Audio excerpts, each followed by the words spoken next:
Welcome to Kubernetes for Beginners. Today, we're going to answer one of the most important questions in modern DevOps and cloud engineering. What is Kubernetes?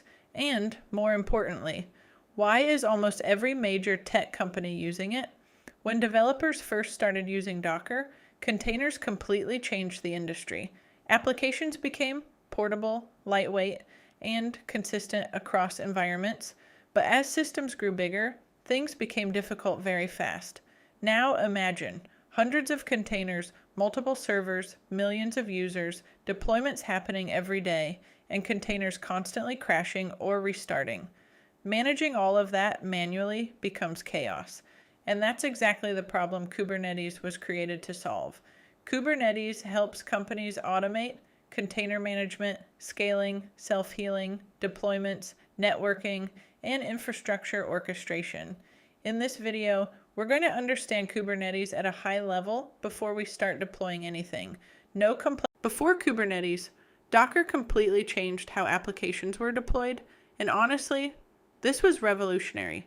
Before containers, developers constantly had problems like, it works on my machine, but not in production. Different. Operating systems, dependencies, library versions, or runtimes would break applications all the time. Docker solved that problem. Now, developers could package the application, dependencies, libraries, and runtime inside a single container.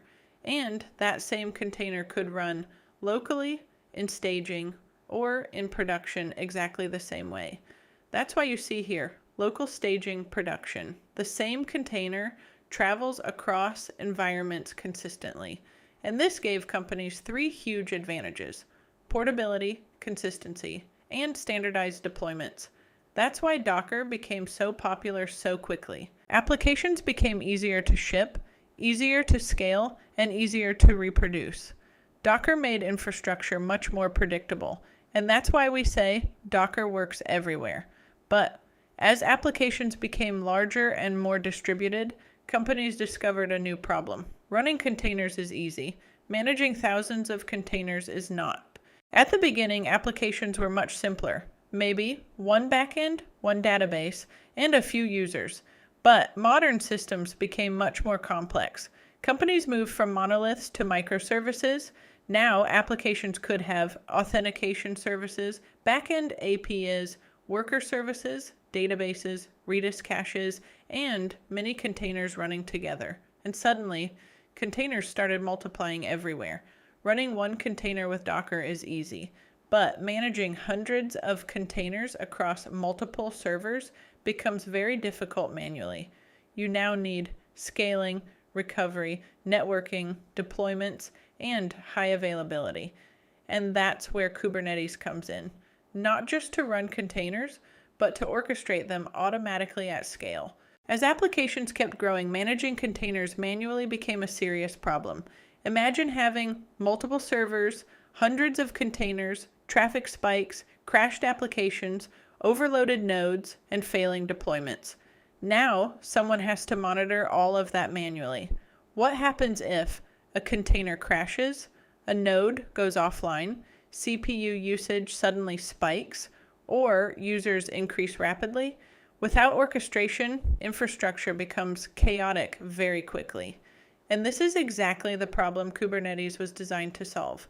Kubernetes automates infrastructure management, so engineers don't have to manually control every container and every server. And this is where Kubernetes enters the picture. Kubernetes is a container orchestration platform. Its job is to automatically manage containers at scale.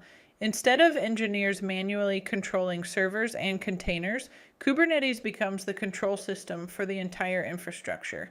Here you can see external traffic coming into the cluster, the Kubernetes control plane managing the environment, and multiple pods running applications automatically.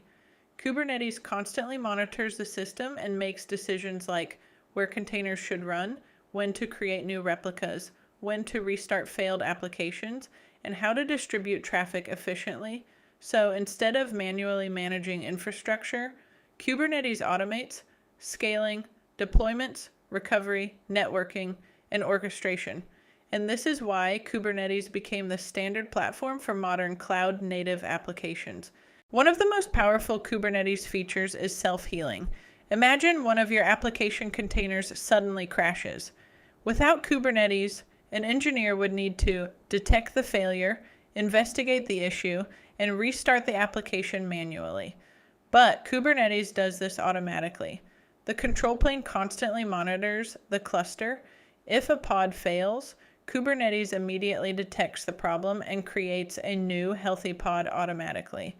This process is called self-healing, and this is extremely important in production environments because applications must stay available even when failures happen. Instead of waiting for manual intervention, Kubernetes recovers infrastructure automatically. Another major advantage of Kubernetes is automatic scaling.